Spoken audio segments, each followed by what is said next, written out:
എന്താ അമ്മേ? എന്താ പ്രശ്നം? മിണ്ടിപ്പോവരുത് നീ.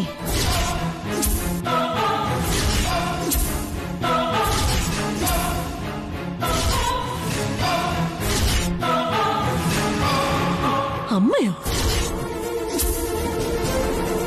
എന്നെ അമ്മയെന്ന് വിളിക്കാൻ എന്ത് അർഹതയാണ് നിനക്കുള്ളത്?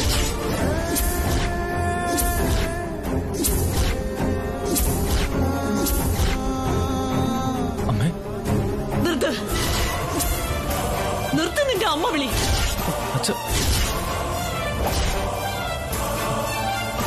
ഞാൻ നിന്റെ അമ്മയുമല്ല, ആരുമല്ല.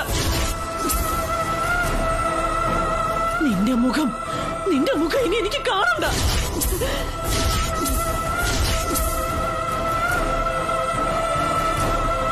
ദുർഗ, എന്തൊക്കെ നീ പറയുന്നത്? നിനക്കെന്താ ഭ്രാന്ത് പിടിച്ചോ? അതെ, എനിക്ക് ഭ്രാന്ത പിടിച്ചിരിക്കുക. എനിക്ക്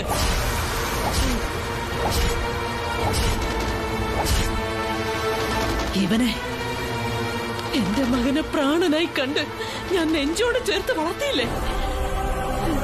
ഇവനല്ലാതെ എനിക്ക് ഈ ലോകത്ത് വേറെ ആരുമില്ലെന്ന് വിശ്വസിച്ച് ഞാൻ ജീവിച്ചില്ലേ? അതെന്റെ ഭ്രാന്ത. ഈ അമ്മയുടെ വാക്ക് ഇവൻ ധിക്കരിക്കില്ലെന്ന് ഞാൻ വിശ്വസിച്ചതും, എന്റെ ആശയ്ക്കൊത്ത് ഇവൻ ജീവിക്കുമെന്ന് ഞാൻ ആഗ്രഹിച്ചതും എന്റെ ഭ്രാന്ത് തന്നെയാ.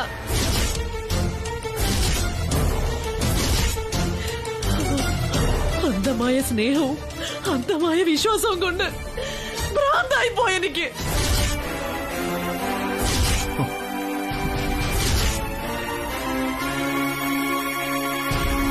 അതിനിടയില് ഇവൻ എന്നെ അവഗണിച്ചും ധിക്കരിച്ചും വഴിതെറ്റി നടക്കുന്ന കാര്യം ഞാൻ അറിഞ്ഞതേയില്ല.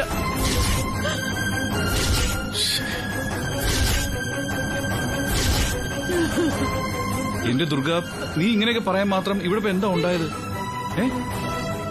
നീ അവന്റെ മുഖത്തേക്ക് ഒന്ന് നോക്ക്. നിന്റെ വാക്കുകൾ എത്രമാത്രം ഇവനെ വേദനിപ്പിക്കുന്നത് നീ കാണുന്നില്ലേ? കൊള്ളാം.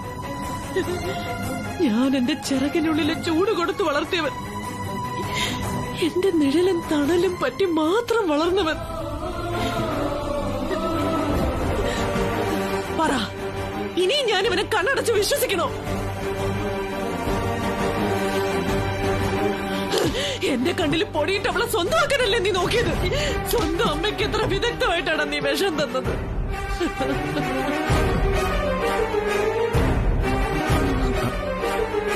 എന്നോട് പറഞ്ഞ വാക്കുകളും സത്യങ്ങളും എല്ലാം മറന്ന് നീ എന്നെ പിന്നീന്ന് കുത്തിയില്ലടാ. ഇപ്പോഴും നീ ഒരു കൊച്ചു കുഞ്ഞാണെന്നായിരുന്നു എന്റെ ചിന്ത. പക്ഷേ നീ വളർന്നുപോയി.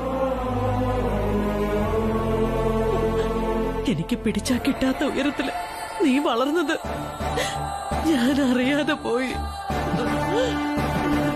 ദുർഗ, കുട്ടികൾ തമ്മിൽ സൗഹൃദത്തിന്റെ പേരില് സൗഹൃദത്തിന്റെ പേരിൽ എന്തൊക്കെ ആവാം.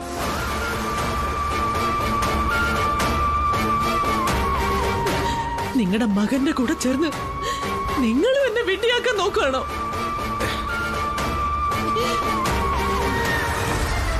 നിങ്ങൾ പോലീസുകാരും മുറിപ്പാട് കാണാത്ത വിധം മർദ്ദിക്കുന്നവരാണെന്ന് എനിക്കറിയാം.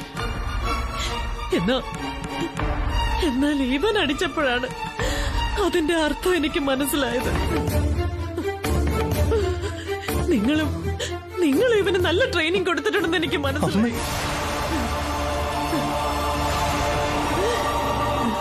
എടാ, എന്റെ സ്നേഹത്തിൽ എന്തെങ്കിലും കളങ്കം ഉണ്ടായിരുന്നോ? ഞാൻ വളർത്തിയതില് എന്തെങ്കിലും സ്വാർത്ഥതയുണ്ടായിരുന്നോ? ഞാൻ എന്ത് ദ്രോഹം ചെയ്തിട്ടാടാ നീ എന്നെ ഇങ്ങനെ ചതിച്ചു കളഞ്ഞത്?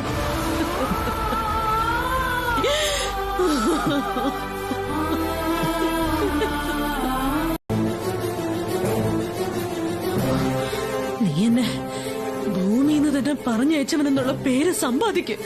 ഇല്ലമ്മ, ആ ഖ്യാതി നിനക്ക് ഞാൻ നേടിത്തരാം. വേണ്ടമ്മ.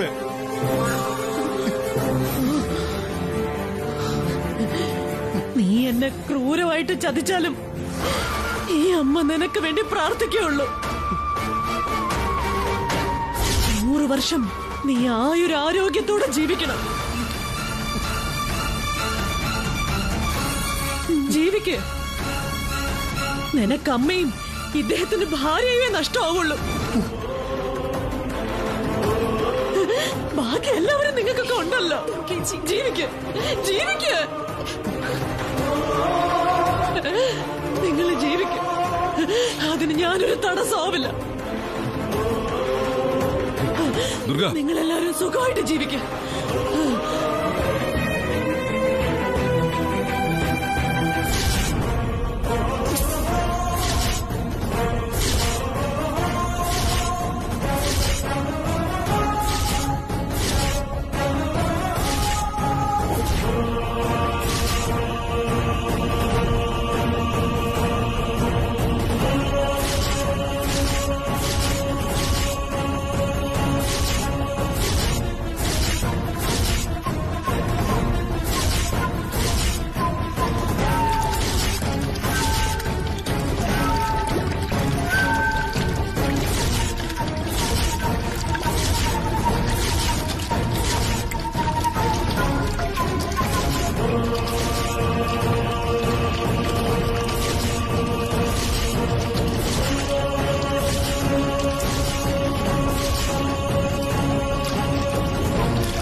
എങ്കി തുളസിയെ ഈ വീടിന്റെ മരുമകളാക്കില്ലെന്ന് നീ എന്റെ കയ്യിലടിച്ച് സത്യം ചെയ്യ.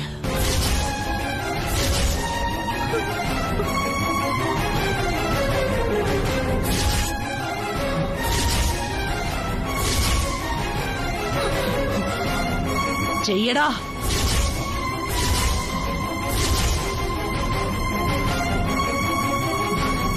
നീ സത്യം ചെയ്യുന്നോ അതോ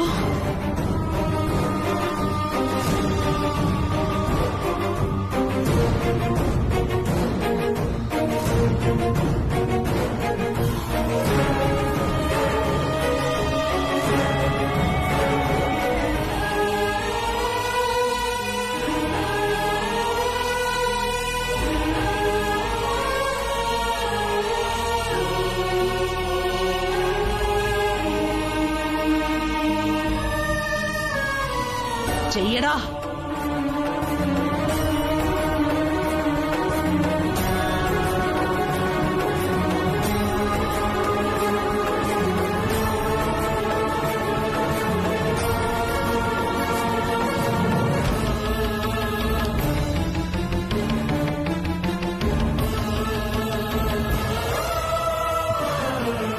അവൾ ഒരിക്കലും അമ്മയുടെ മരുമകളാവില്ല.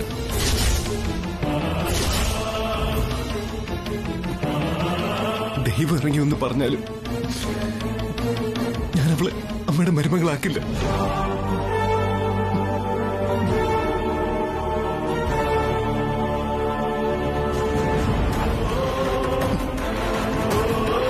ഇത് സത്യം.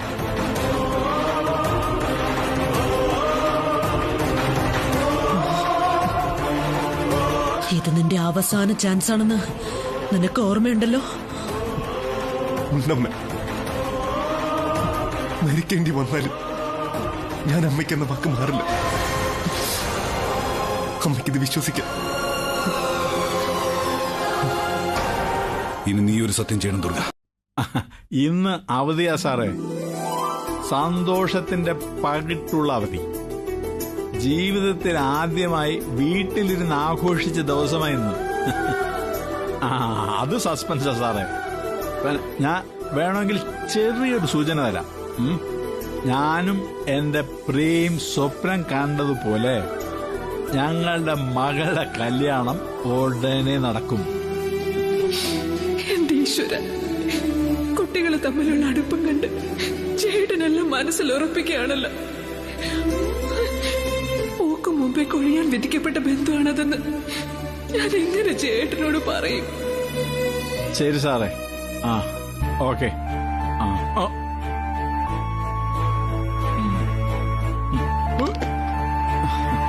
സന്തോഷായി.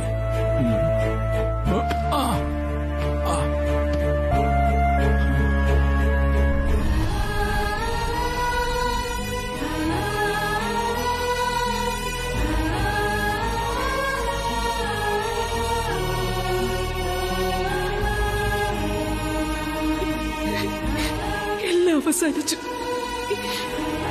ഏട്ടന്റെ ആദിയുടെ കയ്യിൽ നിന്ന് ദുർഗേച്ചി വാങ്ങിയത് അവസാനത്തെ വാക്ക.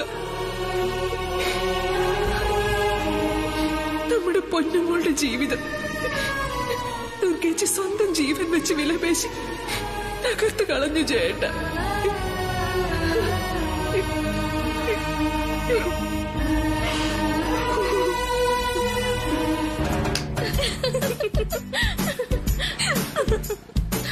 എന്നാലും ആ പൊട്ടനെ നീ എത്ര പറ്റിച്ചതാടി?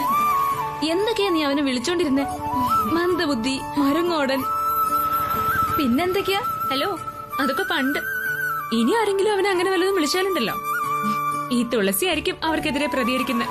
അമ്മടി, നീ ഇത്ര പെട്ടെന്ന് മലക്കം മറിഞ്ഞല്ലോ. അപ്പോ സംഗതി നിനക്ക് അസ്ഥിക്ക് പിടിച്ചു. മനസ്സല്ലേടി, എത്ര കാലം അതിനെ മൂടി പൊതിച്ചു വെക്കാൻ പറ്റും? സങ്കടം വന്ന കരയുന്ന പോലെ, സന്തോഷം വന്ന ചിരിക്കുന്ന പോലെ, സ്നേഹം ഒരു ദിവസം പുറത്തു ചാടില്ലേ?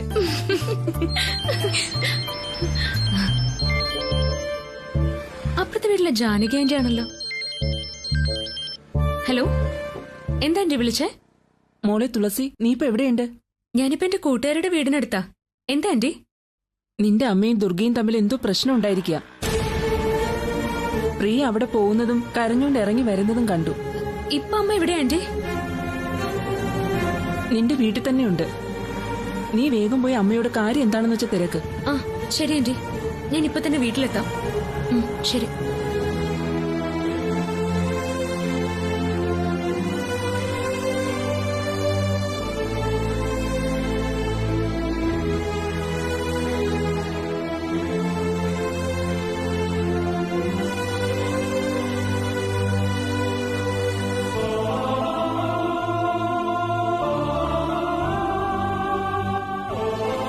അമ്മേ,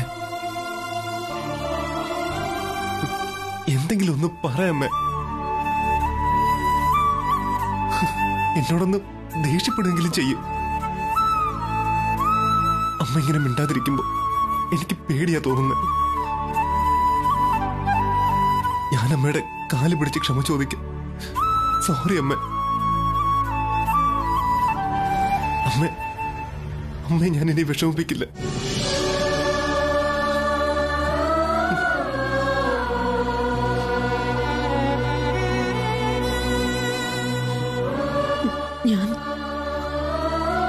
ഞാനൊരു അമ്മ എന്ന നിലയിൽ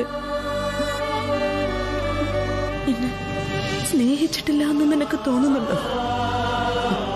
അമ്മ എന്താ ഇങ്ങനെയൊക്കെ ചോദിക്കുന്നത്?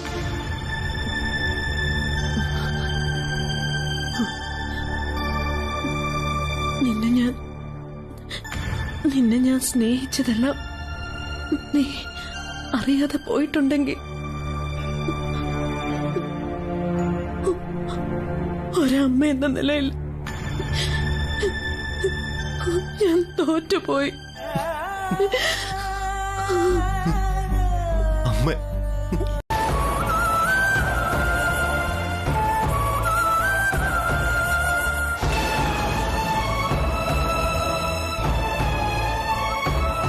പ്രിയ,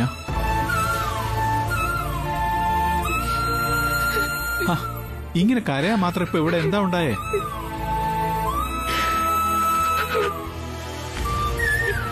നീ അതിനിടയിൽ പ്രസയുടെ വീട്ടിൽ പോയിന്ന് മോള് പറഞ്ഞു.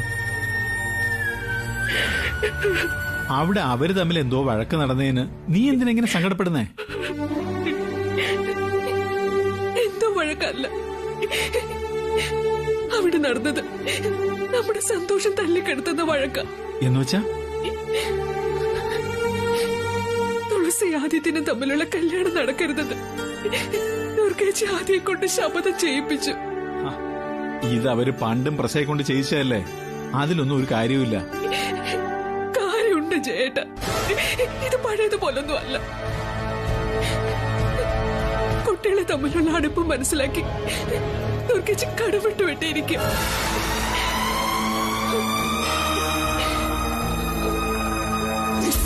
തുളസിയെ ഈ വീടിന്റെ മരുമകളാക്കില്ലെന്ന് നീ എന്റെ കയ്യിലടിച്ച് സത്യം ചെയ്യ.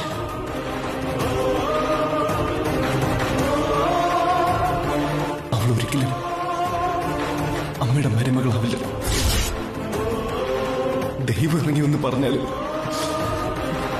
ഞാൻ അവളെ അമ്മയുടെ മരുമകളാക്കില്ല. ഇനി ഈ ജന്മം തുളസി മോൾ ആ വീട്ടിലെ മരുമകളാകുന്നു പ്രതീക്ഷിക്കണ്ട. ജയേട്ടന് ട്രാൻസ്ഫർ വാങ്ങി തന്ന് നമ്മളെ ഈ വീട്ടിൽ ഞാൻ പറഞ്ഞു വയ്ക്കാൻ അവരുടെ പ്ലാൻ. നീ കരയാതെ പ്രിയ, ഇതൊന്നും തൽക്കാലം തുളസി മോളെ അറിയിക്കണ്ട. എന്തൊക്കെ ചെയ്താലും ദൈവം മറ്റൊന്നാണ് തീരുമാനിച്ചതെങ്കിൽ അതേ നടക്കൂ. നീ ധൈര്യമായിട്ടിരിക്കേ. മോള് വരുന്നുണ്ട്, കണ്ണുടയ്ക്ക്. അച്ഛന്റെ കെട്ട് മാറാൻ ഇത് മതിയാവും. ആ, അമ്മയുടെ സങ്കടം മാറാൻ എന്റെ കയ്യിൽ പ്രതിവിധിയൊന്നും ഇല്ലാട്ടോ. അതൊക്കെ മാറി. മോള് അമ്മയ്ക്ക് സ്ട്രോങ് ആയിട്ടൊരു ചായ ഇട്ട് കൊടുക്ക. അതോടെ അമ്മയുടെ ഈ തലവേദന മാറും. ശരി ശരി, അതുകൊണ്ട് എല്ലാം മാറിയാ മതി.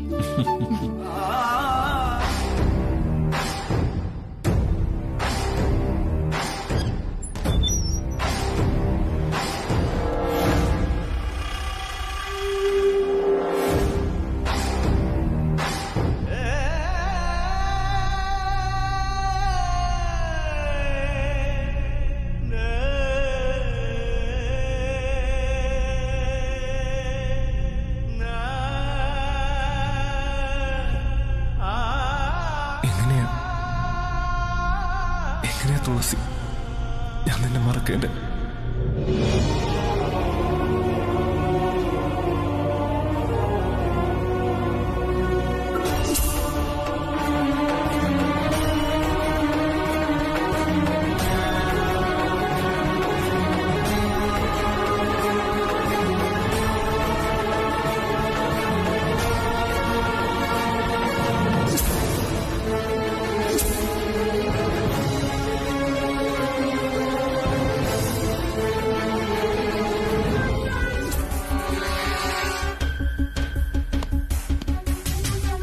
ഇന്നലത്തെ സംഭവത്തിന് ശേഷം ചേച്ചിക്കെല്ലാം കലങ്ങി തെളിയുന്ന ഒരു പ്രതീക്ഷയുണ്ടല്ലേ?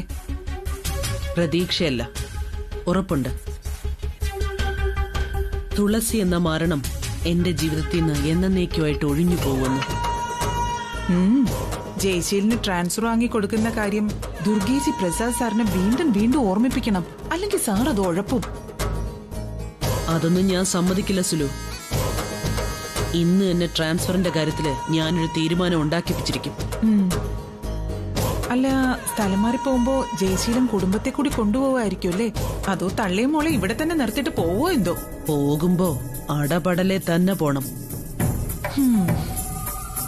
എങ്കിലേ കാര്യമുള്ളൂ. നമുക്ക് നോക്കാം. ആ തുളസി ഇവിടുന്ന് കെട്ടി പോയാലും അവളുടെ കയ്യിൽ നമുക്കെതിരെയുള്ളൊരു ആയുധം ബാക്കിയുണ്ടല്ലോ, ആ വീഡിയോ. ദുർഗേച്ചയല്ലേ ഇതിന്റെ പേരിൽ ചാവം പോയത്? അവരെയല്ലേ അപ്പച്ചി പറഞ്ഞു മനസ്സിലാക്കേണ്ടത്. അപ്പൊ ദുർഗയാണ് ഈ ബന്ധത്തിനെതിരെന്ന് നിനക്ക് ബോധ്യമുണ്ടല്ലേ? അപ്പൊ ആദ്യം തുളസി ഇഷ്ടത്തിലാണെന്ന് നിനക്കും അറിയാം.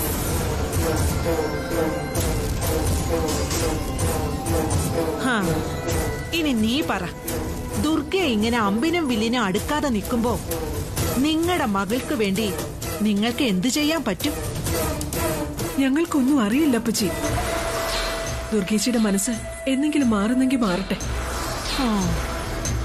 അല്ലെങ്കിൽ വിധി പോലെ വരട്ടെ. അങ്ങനെ വിട്ടുകൊടുക്കേണ്ട കാര്യം എന്താ പ്രിയേ? സത്യത്തിൽ ദേവമംഗലത്ത് ജനിച്ചു വളർന്നവർ നമ്മളല്ലേ? ദുർഗ അവിടെ വന്നു കയറിയവളാ. അവളുടെ മുമ്പിൽ എന്തിനാ നമ്മൾ തോൽക്കുന്നേ? നീ ഒരു വാക്ക് പറ. ആദിത്യന്റെയും തുളസിയുടെയും കല്യാണം ഈ മംഗളയപ്പച്ചി നടത്തിത്തരാം. വേണ്ട അപ്പച്ചി, വേണ്ട. അപ്പച്ചിയുടെ ഉദ്ദേശം എന്താണെന്നൊക്കെ എനിക്കറിയാം. നിങ്ങൾക്ക് തട്ടിക്കളിക്കാനുള്ളതല്ല ഞങ്ങളുടെ കുട്ടികളുടെ ജീവിതം. പ്രിയേ, അതെ, ഞാൻ നിന്റെ ഭാഗത്ത് നിന്നാ സംസാരിക്കുന്നത്. വേണ്ടെന്നു പറഞ്ഞല്ലോ അപ്പച്ചി. ഈ കാര്യത്തിൽ അപ്പച്ചിയുടെ സഹായം ഞങ്ങൾക്ക് വേണ്ട. ദൈവം എന്താ തീരുമാനിക്കുന്നതെന്ന് വെച്ചാ അതുപോലെ നടന്നാ മതി. ഈ കാര്യത്തിൽ തീരുമാനമെടുക്കുന്ന ദൈവം മംഗളയാടി. ദുർഗയെ കൊണ്ട് ഞാൻ ആത്മഹത്യാ ഭീഷണി മുഴക്കിച്ചേ ഉള്ളൂ. നിന്നെ കൊണ്ട് ഞാൻ ആത്മഹത്യ ചെയ്യിപ്പിക്കും. അപ്പച്ചിക്ക് കുടിക്കാൻ എന്തെങ്കിലും വേണോ? എനിക്കൊന്നും വേണ്ട. കുടിക്കാൻ വേണോ എന്ന ചോദ്യത്തിൽ പോകാറായില്ലേ എന്നൊരു സൂചനയുണ്ട്. ഞാൻ പോയേക്കാം. പക്ഷെ നീ അപ്പച്ചിയുടെ അടുത്ത് തിരിച്ചു വരും പ്രിയേ. വരേണ്ടി വരും. നിന്റെ അപ്പച്ചിയാ പറയുന്നേ.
അപ്പൊ മത്സരിക്കാൻ ഒരുങ്ങിയിട്ട് തന്നെയല്ലേ?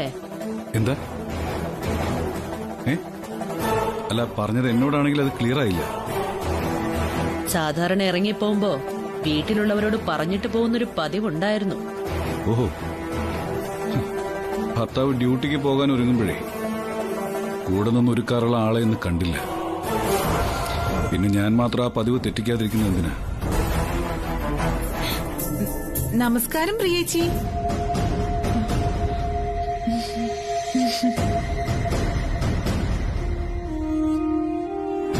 ചേച്ചിക്ക് സുഖമല്ലേ?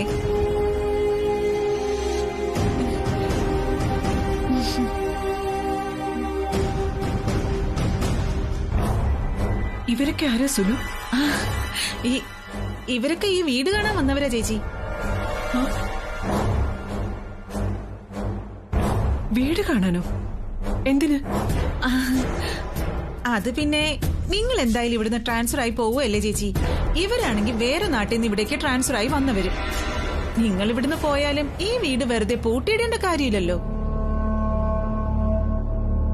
ആ ദാ ഇവര് വീട് വൃത്തിയായിട്ട് നോക്കുകയും ചെയ്യും, നിങ്ങൾക്ക് വാടകയും കിട്ടും.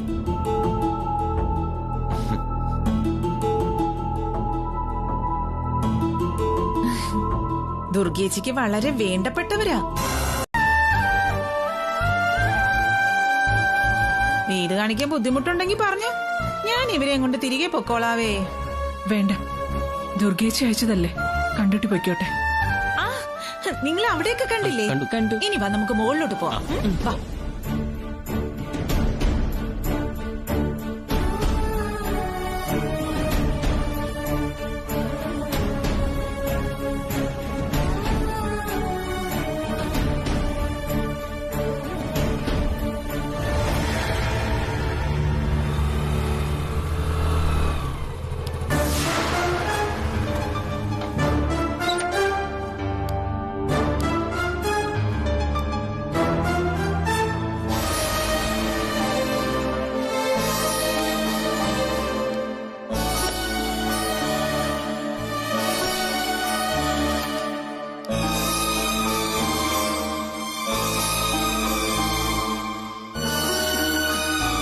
അമ്മ, ആരാ ഇവിടെ വന്നത്? ഓഹോ, നമ്മളായിരുന്നോ? എന്താ ഇവിടെ പരിപാടി? ദുർഗ ദുർഗാമ്മയുടെ അടുത്തിന് എന്റെ വീട്ടിൽ എന്താ കാര്യം? എന്റെ വീടെന്ന് അങ്ങനെ ഉറപ്പിച്ച് പറയണ്ട. നാളെ നിങ്ങൾ ഇവിടുന്ന് പോയാലും ഇവിടെ താമസിക്കുന്നതേ വേറൊരു ഫാമിലി ആയിരിക്കും. ദാ ഇവര് വീട് നോക്കാൻ വന്നതാ. ഓഹോ, അത് കൊള്ളാലോ. എന്റെ വീടിന്റെ കാര്യത്തിൽ തീരുമാനം എടുക്കാൻ ദുർഗാമ്മയുടെ ശിങ്കടിക്ക് എന്താ അധികാരം?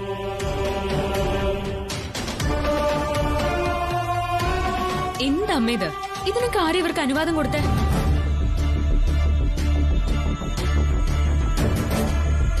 അതെ, ഈ പെണ്ണുപിള്ളക്ക് വട്ട. ഞങ്ങൾ ആരും ഈ വീട് വിട്ട് പോകുന്നുമില്ല. പോയാൽ തന്നെ ഈ വീട് വേറെ കൊടുക്കാൻ ഉദ്ദേശിക്കുന്നുമില്ല.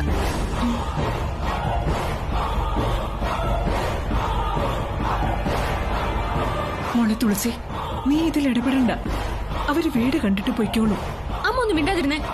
ഇതൊക്കെ ദുർഗാമ്മയുടെ ചീപ്പ് കളികളാ. ഇതൊന്നും സമ്മതിച്ചു കൊടുക്കേണ്ട കാര്യമില്ല. അതെ, സോറി. ദയവായി നിങ്ങളൊന്ന് പുറത്തു പോണം പ്ലീസ്.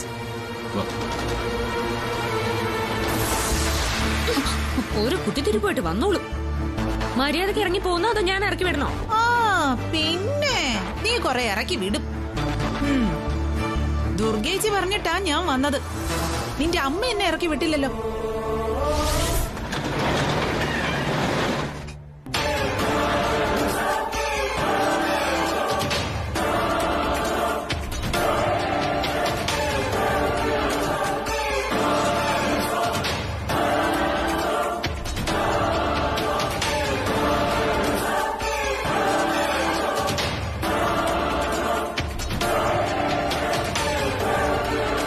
മെഡിക്കൽ ക്യാമ്പ് കഴിയുന്നത് വരെ മാഡം അവിടെ തന്നെ ഉണ്ടാകണം. അത് ഞങ്ങൾക്കൊരു അന്തസ്സാ.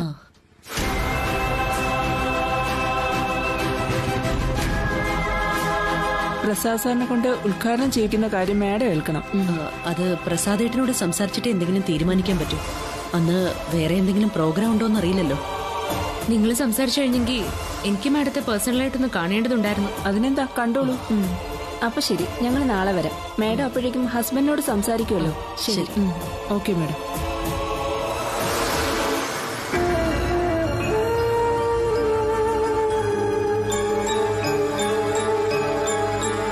എന്താടി നിനക്കും എനിക്കും പേഴ്സണൽ? ഓ, നിന്റെ അച്ഛനെ ട്രാൻസ്ഫർ ചെയ്യിപ്പിക്കരുതെന്ന് അപേക്ഷിക്കാൻ വന്നതായിരിക്കും അല്ലേ? നീ എന്റെ കാല് പിടിക്കുന്നത് അവര് കണ്ടാലേ നിനക്കത് നാണക്കേടാണല്ലോ. കൊള്ള, നാണമില്ലാത്തവളുടെ അഭിമാന സംരക്ഷണം. അയ്യോ, ഈ മാഡം എല്ലാം റോങ് ആയിട്ടാണല്ലോ മനസ്സിലാക്കുന്നത്. നിങ്ങൾ എന്റെ മരുമകളെ അംഗീകരിച്ചില്ലെങ്കിലും എനിക്ക് നിങ്ങൾ എന്റെ അമ്മാവന്റെ ഭാര്യ തന്നെയാണ്. ഞാൻ നിങ്ങളെ കാണാൻ വന്നതേ കാലു പിടിക്കാനല്ല, കാര്യം പറയാനാ. നിങ്ങളുടെ അഹങ്കാരത്തെക്കുറിച്ചും ദുഷ്ടതയെക്കുറിച്ചും പൊങ്ങച്ചത്തെക്കുറിച്ചും പറഞ്ഞ് പൊളിച്ചെടുക്കാൻ. അതൊക്കെ അവര് കേട്ടാലേ മാഡത്തെ ചീഫ് ഗസ്റ്റ് ആയിട്ട് ക്ഷണിക്കാൻ വന്നവരുടെ മുന്നില് മാഡം വെറും ചീപ്പായി പോകും. അത് വേണ്ടെന്ന് കരുതിയിട്ടാ പേഴ്സണൽ എന്ന് പറഞ്ഞ് ഞാൻ അവരെ ഒഴിവാക്കിയത്. നിർത്തടി.